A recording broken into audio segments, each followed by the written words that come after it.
Qu'est-ce qu'un évangéliste ? Je vais directement aller dans l'évangile de Marc au chapitre 16.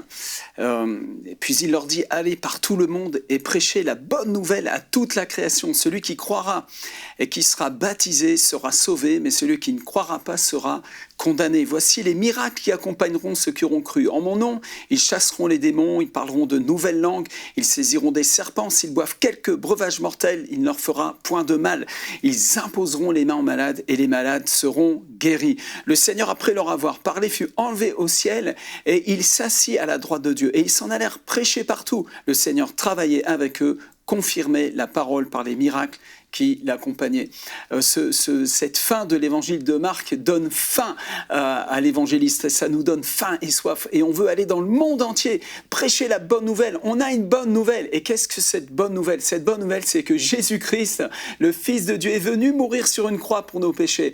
Et il est ressuscité. Et il est vraiment vivant. C'est pas un conte, une légende. C'est la réalité. Et l'évangéliste est une personne qui a été complètement baptisée, brûlée d'amour par cette réalité de l'amour de Jésus qui s'est manifesté, l'amour de Dieu, l'amour du Père manifesté sur cette croix.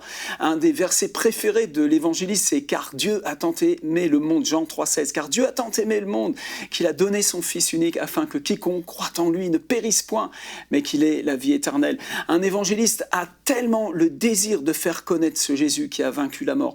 Un exemple de l'évangéliste, c'est dans 1 Corinthiens chapitre 2, où on voit l'apôtre Paul qui dit qu'il a préféré annoncer l'évangile avec puissance et non pas s'appuyer sur des discours de la sagesse, mais de manifester, de démontrer la résurrection, la puissance de la résurrection par des signes, des prodiges et des miracles, afin que la foi de ces gens ne soit pas fondée sur de la religion ou des doctrines, mais sur la puissance de Dieu. Un évangéliste, c'est un homme qui est rempli d'amour, rempli de passion pour la moisson, pour cette grande moisson d'âmes dans le monde entier. L'apôtre Paul parle de 5 ministères. Eh bien, parmi les 5, il y a l'évangéliste dans Éphésiens 4, 11. Alors, peut-être nous allons le découvrir dans notre débat.